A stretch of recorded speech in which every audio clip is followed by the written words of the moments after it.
It feels really good to be back on YouTube. This is my first video speaking to the camera in 3 years. And, the reason for that has everything to do with today's topic of resistance.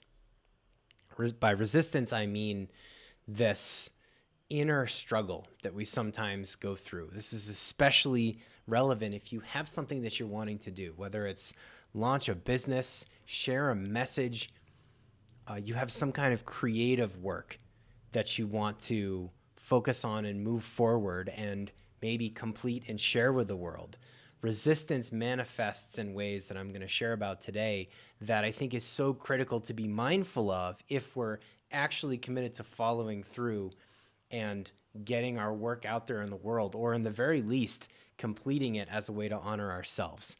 So I'm going to share with you several ways that resistance is manifested for me, especially in the last year, and just be honest with myself about where that's gotten in my way. And I share these stories because I want to give as much color to the real on-the-court impact of it, so that you can hear yourself inside of it and be mindful of where it might be in your way, preventing you from following through. Now, why is this important? The impact of resistance, the impact of giving into it, let me say. I would describe that for myself as being disappointed. This happens many work days where I know that I had that time from this time to this time to work on that important project, but I sold out on myself by giving into distraction, by making that time shorter than I had intended, by pulling the low-hanging fruit of the other important things that I needed to get done, but really those things could have been done later because this was my time to honor my commitment, and I didn't. So I've gotten tired. I'm getting tired over giving into that experience of honoring something else besides my commitment to follow through. Okay, so this disappointment, this like bad taste in my mouth at the end of the day for not following through and completing what I had set out to do. I don't believe that that's where we need to stop. And in this video, I want to specifically share with you the tools that I have now in examining this for over a year, how to work through it.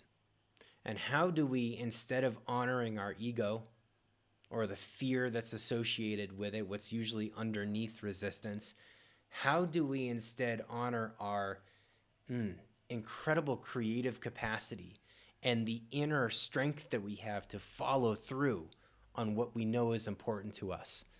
I'm going to share that in this video today, and I invite you to hear yourself inside of this. Okay, so this is really important to remember that whether it's self-doubt, it's procrastination, it's giving into distraction, it's not personal. It's not personal to you. I have to remind myself of this a lot because I will tend to go into making myself wrong for not. But when we label it as resistance, we can begin to distinguish it as illusion, as false self, not true self. And if you have this work that's important to you, I don't care whether it's a big project or it's something you're writing or something a message you want to share. This is for the sheer fact that's important to you makes it sacred. It's an expression of our true self. Resistance is what comes up to block this. Now, Steven Pressfield, in his book, The War of Art, not Sun Tzu's The Art of War, which is a much longer read, but The War of Art talks about this world of resistance. And one of the most poignant messages from Pressfield's book is that resistance is strongest when we're pursuing our most important work. As a writer, I've convinced myself way too often that it's not quite there yet. I'll write something in a journal, in a notebook, or maybe I'll get ready to share it in a blog or, send it an op-ed. Nope, not there yet. Let me come back to it another day. That's resistance. it doesn't mean that sometimes it may actually be true that it's a half-baked idea and you want to give more time to it, right? In this writing context or whatever your art form is. That may be true sometimes. But what I'm talking about where resistance gets in the way is when we know that we have something important to share, but it's some kind of an excuse or a justification that comes up to get in the way of us following through. Now, it really helps to have a sense of humor with this. And when I was living in Colorado and I was working on this course that I've been working on for a year called the True Nature Trail, I'm recording a lot of videos for this. I'm creating a lot of content that's like from my heart. And because it's something so important to me, I would notice this. There'd be like this judgment of, no, it's not there yet. That's not exactly how I want to say it, or that video wasn't good enough. And then guess what happens? After a few takes that aren't quite good enough, I'll go, I'm kind of hungry.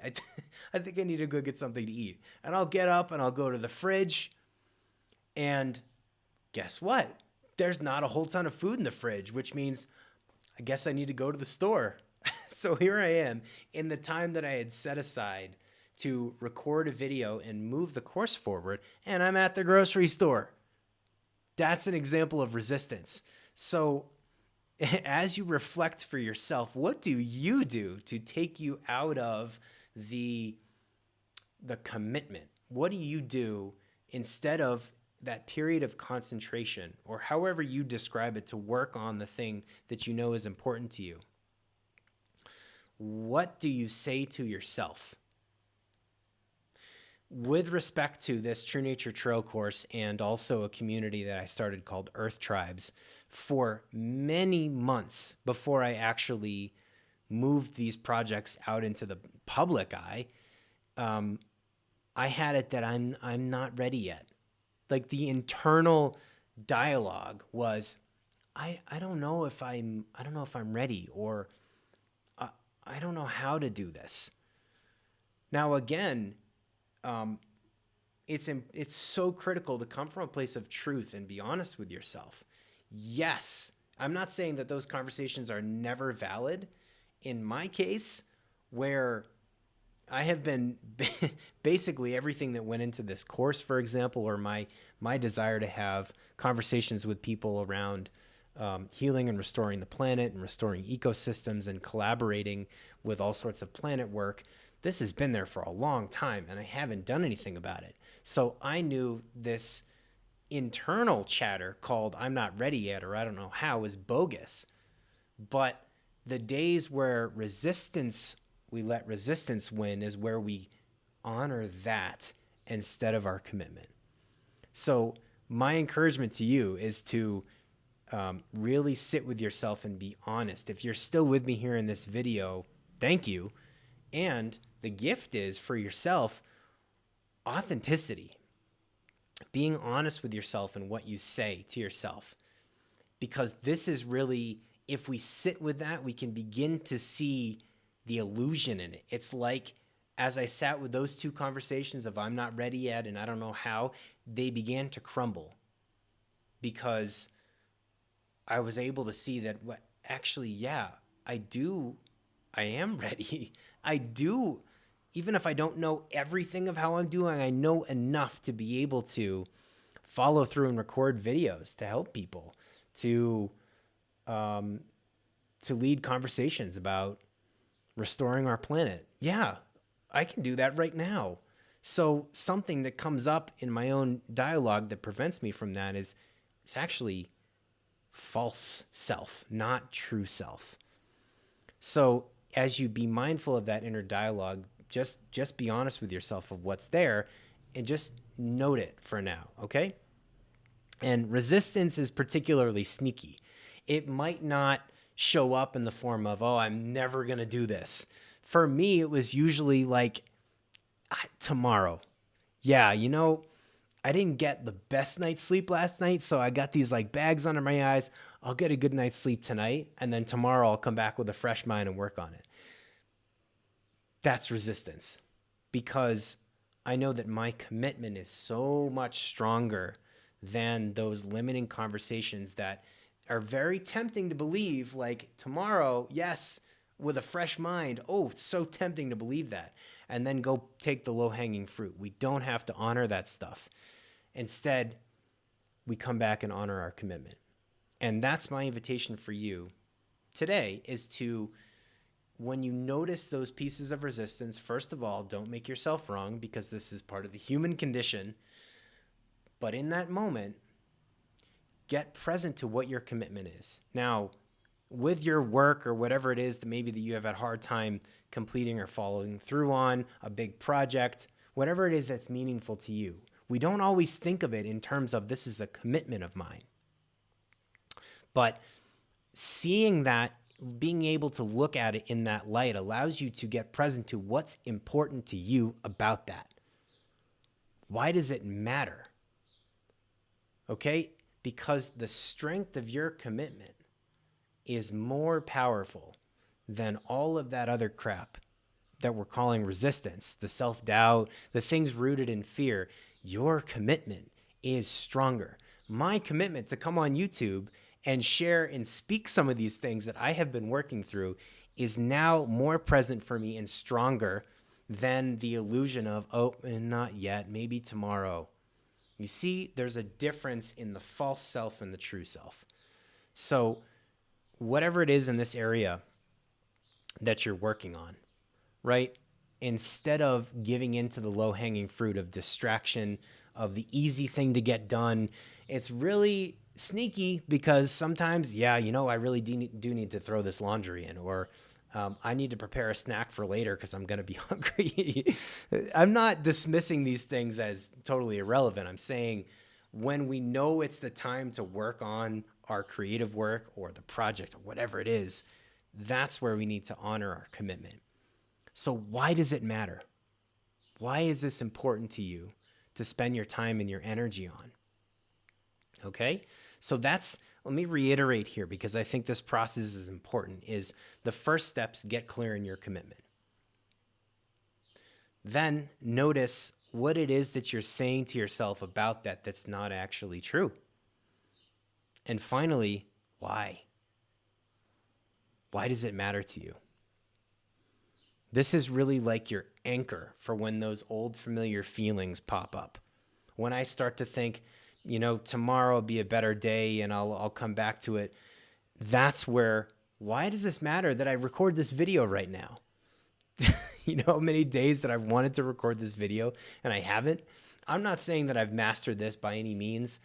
It's just that my commitments are now more present for me and stronger than all the very understandable human stuff that seems to come up to block my own expression.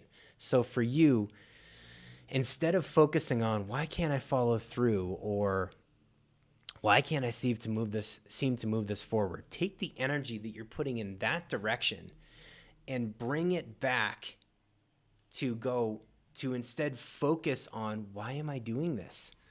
Why am I writing this piece? Why am I recording this music? Why am I moving this project forward? What do I love about it? Why does it matter? What is it about this commitment, this project, your vision, your work, that inspires you? And what does it feel like to be guided by and invigorated by this, instead of stopped by this world of resistance that I've been sharing about today? The fire that I have to speak, this fire that I feel to honor myself and my desire to contribute to people by sharing my story in some way, whatever maybe minor way that it makes a difference for someone, that is more important to me, that fire to speak, than my fear of how it's perceived, or whether it's good enough, or whether it's ready. So that's an example of honoring your commitment instead of your fear or the false self, like I've been saying. Now, finally, no video for me would be complete without something as it relates to nature. We can take so much inspiration from nature and embody some of the elements or the characteristics that we notice in the natural world. So I mentioned before that my fiance and I lived in Colorado for a year. One of my favorite things to do was go sit by the river. Clear Creek is the name of it, in Golden, west of Denver. And there's something so powerful sitting by water, this element that is like so vital to all of life on earth, but just how it makes you feel to sit by water. And in particular, water goes around everything. You spill water, it goes everywhere, right? So how can we embody this flow of water being able to go around obstacles, right? It's, instead of feeling stuck, flow is such a powerful way of being to step inside of, and water always reminds me of that. Apart from it being enjoyable, it inspires me, right? So you might live near the ocean, and walking on the beach is something you like to do.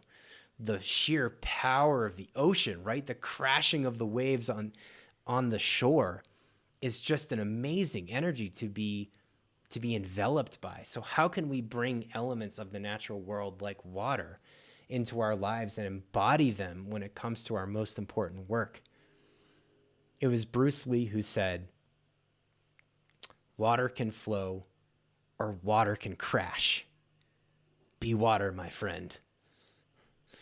I want to summarize a couple of key points for you here before I conclude the video. The many ways that resistance can manifest: the self-doubt, procrastination, giving in to distraction, can even be sleepiness, or as I mentioned, hunger.